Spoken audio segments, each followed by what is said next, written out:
ஜெய் ஸ்ரீ மாத்ரே நமக. ஜெய் குருதத், ஜெய் குரு பிரசரம். நமஸ்காரம். நான் கரூர்லேருந்து வல்சலா பணிக்கர், பிரசன்ன ஜோதிடர். இன்றைக்கி நம்ம 2025ஆம் ஆண்டுக்குரிய புத்தாண்டு பலன்கள் தனுசு ராசிக்கு எப்படி இருக்குன்னு பார்க்க போகிறோம். இப்போ நான் சொல்லக்கூடியது வந்து பொதுவான பலன்கள் தான். அக்யூரேட்டான பலன்கள் உங்களுக்கு வேணும் அப்படின்னா உங்களுடைய இண்டிவிஜுவல் ஹாரோஸ்கோப்பில் கிரகங்களுடைய பொசிஷன், என்ன தசா புத்தி போயிட்டுருக்கு, கோச்சாரங்களுடைய நிலை, இது எல்லாத்தையுமே கால்குலேட் பண்ணி தான் நம்ம ஒரு 100% அக்யூரேட்டான ப்ரெடிக்ஷனை கொடுக்க முடியும். இருந்தாலும் நான் சொல்லக்கூடியது வந்து 90% கரெக்டாக தான் இருக்கும். இந்த 2025 வந்து எப்போ பிறக்குது அப்படின்னா மார்கழி மாதம் 16ஆம் தேதி, உத்திராட நட்சத்திரம் 1ஆம் பதம், தனுசு ராசி. உங்களுடைய ராசியில் தான் இந்த வருடம் பிறக்குது. தனுசு ராசி, பிரதமை திதி, புதன்கிழமையில் வந்து இந்த வருடம் பிறக்குது. இந்த வருடம் பிறக்கும்போது உங்கள் ராசிக்கு என்னென்ன கிரகநிலைகள் எப்படி இருக்குது அப்படின்னா, உங்களுடைய ராசி தனுசு ராசியிலே வந்து சூரியனும், அதாவது பாகிஸ்தான் அதிபதி சூரியனும் சந்திரனும் இருக்காங்க. அப்புறம் 3ஆம் இடத்துல சனியும் சுக்கிரனும், 4ஆம் இடத்துல ராகுவும், 6ஆம் இடத்துல உங்கள் ராசி அதிபதி குரு, அஷ்டமத்தில் வந்து செவ்வாய், 10ஆம் இடத்துல வந்து கேது, 12ஆம் இடத்துல புதன். இதுதான் வந்து இந்த வருஷம் பிறக்கிற அன்னைக்கு பிளானட்டோடைய பொசிஷன் உங்கள் ராசி அமைப்புப்படி. இந்த 2025 வந்து நீங்கள் எடுக்கக்கூடிய ஒவ்வொரு முயற்சியுமே வந்து சக்ஸஸ் ஆகணும் அப்படின்னு நான் உங்களுக்காக அம்பாள் கிட்ட பிரார்த்தனை பண்ணிக்கிறேன். இந்த வருஷம் வந்து நிறைய நன்மைகள், நிறைய மாற்றங்கள் இருக்குது. ராகு கேது பயிற்சி, குரு பயிற்சி, சனி பயிற்சி எல்லாமே இருக்குது.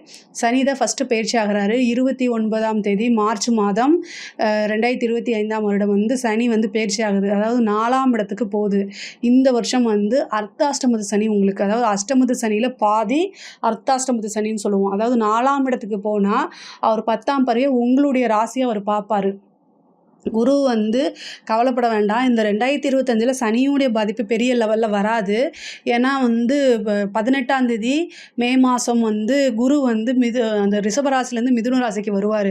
உங்கள் ராசிக்கு வந்து 7ஆம் இடத்துக்கு வரனால அவர் வந்து உங்களுடைய ராசியை பார்ப்பார்ல, அவர் ராசி அதிபதி 7ஆம் இடத்துக்கு போய் உங்கள் ராசியை பார்க்கறதுனால சனியோடைய பார்வை வந்து பெரிய லெவலில் பாதிப்புக்கு உள்ளாகாது. அதனால் கவலைப்பட வேண்டாம். அதே மாதிரி ராகு கேது 3-9க்கு வருது. இது ஒரு ரொம்ப சூப்பரானது. இவ்வளோ நாளாக 4 இருந்துச்சு, இப்போ 3ஆம் இடத்துக்கு வருது. பொதுவாகவே 3-9ங்கிறது ராகு கேதுக்கு நல்ல பிளேஸ்மெண்ட்டு. ஸோ அதனால் வந்து சூப்பராக இருக்கும். உங்களுடைய இந்த 2025ஆம் வருடம் வந்து பார்த்திங்கன்னா உங்களுடைய ராசிக்கு வந்து ரொம்ப ரொம்ப அருமையாக இருக்குது. பிஸ்னஸை பொறுத்த வரைக்கும் இது வரைக்கும் தேங்கி இருந்த நிலைகள்லாம் இருக்காது. நல்ல மாற்றங்கள் இருக்குது. புதுசாக முன்னேற்றம், அதாவது புதுசாக பிஸ்னஸ் ஆரம்பிக்கிறதுக்கு உண்டான அமைப்புகள் இந்த வருடம் உங்களுக்கு இருக்குது. உங்களுடைய சுய ஜாதகத்தில் 10ஆம் அதிபதியுடைய நிலை, திசாபுத்திகள்லாம் பார்த்துட்டு புதுசாக நீங்கள் பிஸ்னஸ் ஆரம்பிக்கலாம். பட் ஆனால் குரு வந்து உங்களுக்கு 7ஆம் இடத்துக்கு போகும்போது அமைப்புகள் ரொம்ப நல்லா இருக்குது. 11ஆம் இடத்தை பார்க்குது.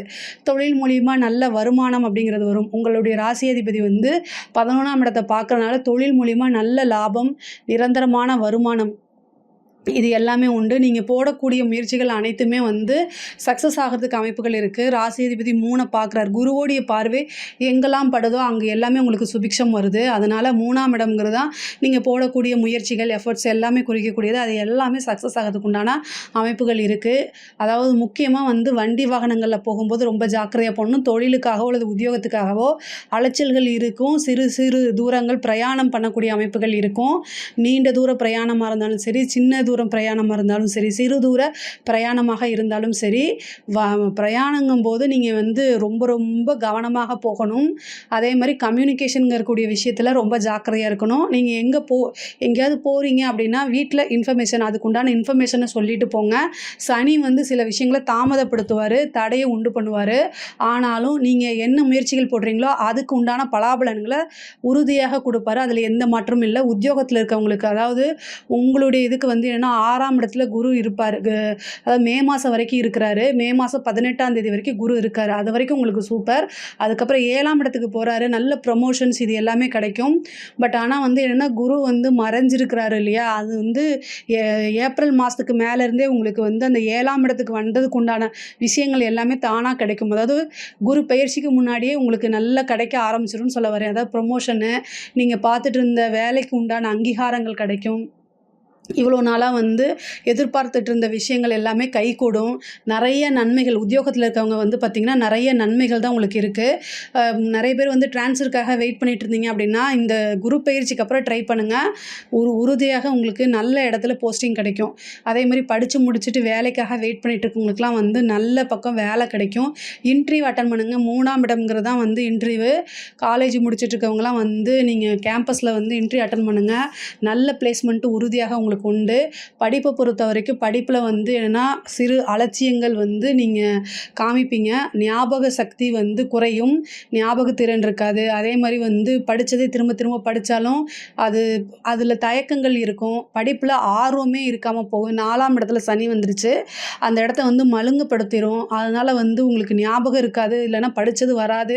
இந்த மாதிரி இருக்கும். ஹயக்ரீவர் வழிபாடு பண்ணுங்கள். பிரம்மதேவர் வழிபாடு பண்ணுங்கள். வியாழக்கிழமை பிரம்மதேவர் வழிபாடு பண்ணுங்கள். வியாழக்கிழமை வந்து ஹயக்ரீவர் வழிபாடு பண்ணுங்க. இது எது வந்து உங்களுக்கு பண்ண முடியுமோ அந்த விஷயத்த நீங்கள் ஹயக்ரீவர் ஸ்லோகத்தை கூட சொல்லலாம். கோயிலுக்கு போக முடியல அப்படின்னா ஸ்லோகத்தை கூட சொல்லலாம். எல்லா சிவன் கோயிலையும் பிரம்மர் இருப்பார். ஒரு வியாழக்கிழமை பிரம்மதேவ வழிபாடு பண்ணுங்கள். காலையில் குருஹோரையில் பண்ணுங்கள். அதே மாதிரி ஒரு வியாழக்கிழமை ஹயக்ரீவர் வழிபாடு பண்ணுங்கள். இந்த மாதிரி ஆல்டர்னேட்டிவாக பண்ணுங்கள். அதாவது நீங்கள் படிக்கிறதுக்கு இன்ட்ரெஸ்ட்டாக அந்த விஷயங்கள் தூண்டும். நீங்கள் செய்யக்கூடிய பிரார்த்தனைகள் வந்து இந்த இன்ட்ரெஸ்ட்டை ஏற்படுத்தி கொடுக்கும். ஆனால் நீங்களும் கடுமையான முயற்சியை போடணும்.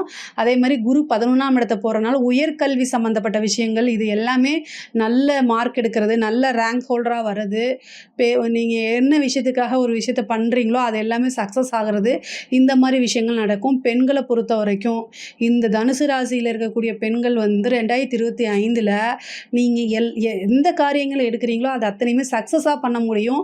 இவ்வளோ நாளாக உங்களுக்கு இருந்த தடை தாமதம்லாம் நீங்கும். இந்த வருஷத்தை வந்து நீங்கள் முயற்சி பண்ணலை அப்படின்னா இனி எந்த வருஷமும் உங்களுக்கு கைகூடாது. அந்த மாதிரின்னு வச்சுக்கோங்களேன். அதனால் இந்த வருஷத்தில் ஏன்னா குரு பார்வை வந்து பரிபூரணமாக இருக்குது. 100% வந்து குருவோடைய அனுகூலம் இருக்குது நீங்கள் செய்ய வேண்டிய அத்தனை விஷயத்துக்கும். அதே மாதிரி 9ஆம் இடத்துல கேது வருது. உங்களுக்கு நிறைய பிளெஸ்ஸிங்ஸ் ஆசீர்வாதங்கள் கிடைக்கும். அதனால் நீங்கள் செய்யக்கூடிய முயற்சிகள் எல்லாமே இந்த வருஷத்துலேயே ஸ்டார்ட் பண்ணிவிடுங்க. கால தாமதம் பண்ணாதீங்க. தனுசு ராசியில் இருக்க பெண்கள் வந்து கால தாமதப்படுத்துனீங்க அப்படின்னா அப்புறம் உங்களால் செய்ய முடியாமல் போயிடும். குரு அனுகிரகம் இருக்கும்போதே இந்த வருஷத்துலேயே ஏதாவது ஒரு விஷயத்த வந்து ஸ்டார்ட் பண்ணிடுங்க. அது உத்தியோகமாக இருந்தாலும் சரி, தொழிலாக இருந்தாலும் சரி, இல்லை நீங்கள் இண்டிவிஜுவலாக ஏதாவது பண்ணுறதா இருந்தாலும் சரி, எதுவாக இருந்தாலும் சரி, உங்களுக்குன்னு ஒரு விஷயத்த சூஸ் பண்ணி அதை வந்து இப்போயே நீங்கள் ஸ்டார்ட் பண்ணிட்டீங்க அப்படின்னா அது மெல்ல மெல்ல க்ரோத் ஆகும். உங்களுடைய லைஃப்பில் வந்து நீங்கள் சக்ஸஸ் போகிறதுக்கு இந்த வருஷம் 2025ல் ஒரு பிளேயர் சொல்லி போடுறீங்கன்னு வச்சுக்கோங்களேன். அதே பெண்களை பொறுத்த வரைக்கும் கணவருடைய தேக ஆரோக்கியத்தில் கவனமாக இருங்க. திருமணம் வந்து பார்த்திங்கன்னா குருபலம் வந்து பரிபூரணமாக இருக்குது. குருபலம் இருக்குது அந்த டைம்லேயே வந்து அதாவது எப்போ வருது அப்படின்னா 18 மே மாதம் 2025ஆம் ஆண்டு வந்து குரு வந்து 6ஆம் இடத்துலேருந்து 7ஆம் இடத்துக்கு போகிறாரு. தனுசு ராசியை பொறுத்த வரைக்கும் இந்த 7ஆம் இடம்ங்கிறதே களத்திரஸ்தானம் தான். அதனால் திருமணத்தில் இருந்த தடை தாமதம்லாம் நீங்கி இப்போ திருமண பிராப்தம் உறுதியாக உண்டு. திருமணம் அப்படிங்கிறது வந்து இவ்வளோ நாளாக அதுக்காக வெயிட் பண்ணிட்டு இருக்கவங்களுக்குலாம் இந்த 2025ல் திருமணம் முடிஞ்சிடும். முக்கியமாக வந்து சனியோடைய பார்வை உங்கள் ராசிக்கு இருக்குது. குருவோடைய பார்வையும் இருக்குது. நிறைய திருஷ்டி வரும்.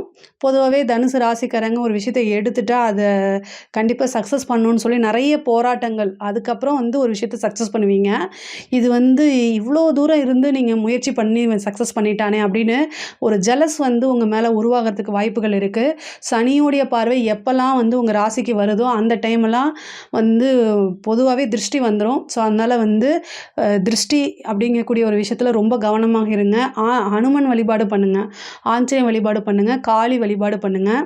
சனியை பொறுத்த வரைக்கும் சனிக்கு வந்து பிரீத்தி அப்படின்னா ஆஞ்சநேய வழிபாடு, காளி வழிபாடு, அதுக்கு அடுத்தது காலபைரவர் வழிபாடு. இதில் வந்து எல்லாத்த விட ரொம்ப பெஸ்ட்டு எது அப்படின்னா காலபைரவர். ஏன்னா உங்களுடைய ராசிக்கு அதிபதி குரு, சனியோடைய குரு காலபைரவர். அதனால் வந்து நீங்கள் என்னென்னா காலபைரவர் வழிபாடு ஒவ்வொரு வியாழக்கிழமையும் காலபைரவர் வழிபாடு பண்ணுங்கள். உங்களுக்கு சனியோடைய பாதிப்பு 1% கூட வரவே வராது. உங்களுடைய 10ஆம் இடத்தை வந்து சனி பார்க்குறாரு. தொழிலுக்கு ரொம்ப நன்மையை தான் செய்வார். தொழிலில் எந்த வித பிரச்சனைகள் இருந்தாலும் இருந்தாலுமே 27 மிளகை எடுத்து ஒரு சிகப்பு துணியில் கட்டி நீங்கள் வந்து காலபைரவருக்கு வியாழக்கிழமை போயிட்டு அதை வந்து நல்லெண்ணெய் தீபம் ஏற்றி பண்ணுங்கள். இந்த பரிகாரத்தை நீங்கள் செஞ்சீங்க அப்படின்னாலே தொழில் ரீதியாக இருக்கக்கூடிய அத்தனை பிரச்சனையும் முடக்கடியுமே தீர்ந்து போயிருங்க.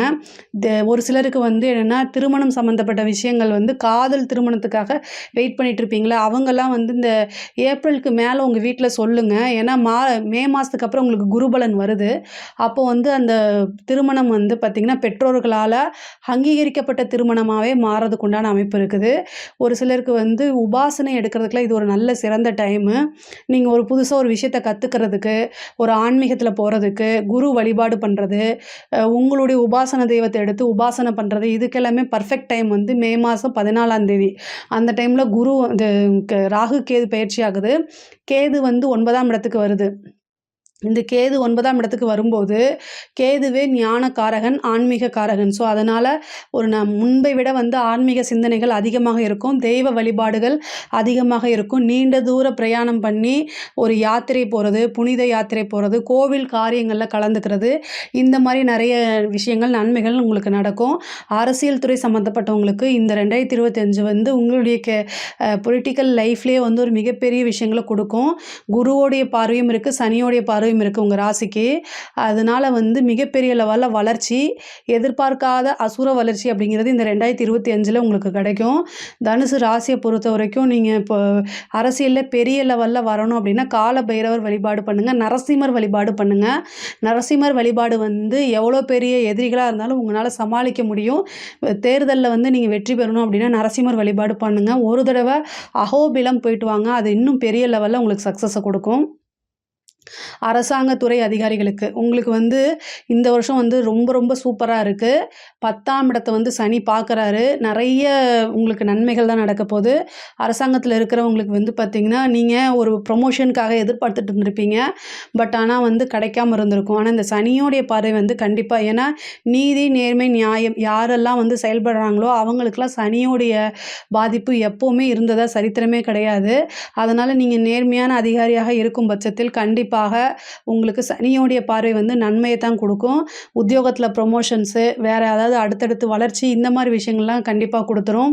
கலைத்துறை சம்மந்தப்பட்டவங்க ரொம்ப கவனமாக இருக்கக்கூடிய ஆண்டு தான் இந்த வருஷம். கலைத்துறை சம்மந்தப்பட்டவங்களுக்கு அவ்வளோ ஒன்றும் பிரசித்தியாக இந்த வருஷம் இல்லை. இருந்தாலும் வரக்கூடிய வாய்ப்புகளை கரெக்டாக யூஸ் பண்ணிக்கோங்க. உங்களுக்கு திடீர்னு அது மூலிமா பெரிய லெவல், ஏன்னா சனியோடைய பார்வை இருக்கிறதுனால நெகட்டிவாக பப்ளிசிட்டி ஆகிறதுக்கு வாய்ப்பு இருக்குது. ஆனாலும் உங்களுக்கு இந்த ராகு கேது பயிற்சி வரைக்கும் நீங்கள் வெயிட் பண்ணீங்க அப்படின்னாலே ரொம்ப மாற்றங்கள் இருக்குது, புதிய புதிய வாய்ப்புகள் வரும்.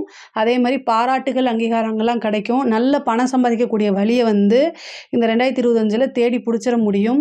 பொதுவாகவே தனுசு ராசியை பொறுத்த வரைக்கும் ரொம்ப நல்லா இருக்குது. தேக ஆரோக்கியத்தில் கவனமாக இருங்க. தாய் வழி சொத்துக்கள் வந்து ப்ராப்ளம் இருக்கும். ஆனால் அந்த கோர்ட்டு கேஸு அப்படின்னு போனீங்கன்னா கொஞ்சம் லேட்டாக தான் ஆகும். வழக்குகள் வந்து நிலுவையாக தான் இருக்கும், உடனே சக்ஸஸ் பண்ணிட முடியாது. ஆனால் காலபைரவருடைய வழிபாடு பண்ணுங்கள். முக்கியமாக வந்து 6ஆம் இடம் சம்மந்தப்பட்ட விஷயங்கள், அதாவது எதிரிகள் சம்மந்தப்பட்ட விஷயங்களில் வந்து ரொம்ப கவனமாக இருக்கணும். எதுக்காக சொல்கிறேன் அப்படின்னா சனியோடைய பார்வை 6ஆம் இடத்துக்கு இருக்குது. அப்போ வந்து எதிரிகள் சம்மந்தப்பட்ட பிரச்சனைகள்லாம் வரும். அதனால் ரொம்ப கவனமாக ஹேண்டில் பண்ணிக்கோங்க. தேக ஆரோக்கியத்தில் கவனமாக இருந்துக்கோங்க. தனுசு ராசியை பொறுத்த வரைக்கும் 2025ஆம் ஆண்டு வந்து உங்களுக்கு ஒரு ஏற்றம் மிகுந்த ஆண்டு, வளர்ச்சி மிக்கது தான். நல்ல காசு பணம் சம்பாதிக்கக்கூடிய ஆண்டாக தான் இதில் இருக்கும். ஏதாவது சந்தேகங்கள் இருக்குது அப்படின்னா கமெண்ட்ஸில் சொல்லுங்கள், நான் கண்டிப்பாக ஆன்சர் பண்ணுறேன். நம்மளுடைய சேனல் லைக் பண்ணுங்கள், ஷேர் பண்ணுங்கள், சப்ஸ்கிரைப் பண்ணுங்கள். நன்றி, வணக்கம். ஸ்ரீ குபேரன் டிவியை பார்த்தமைக்கு நன்றிகள். மேலும் இது போன்ற தகவல்களை தெரிந்து கொள்ள ஸ்ரீ குபேரன் டிவியை சப்ஸ்கிரைப் செய்யுங்கள். மறக்காமல் பெல் ஐக்கானை கிளிக் செய்யுங்கள்.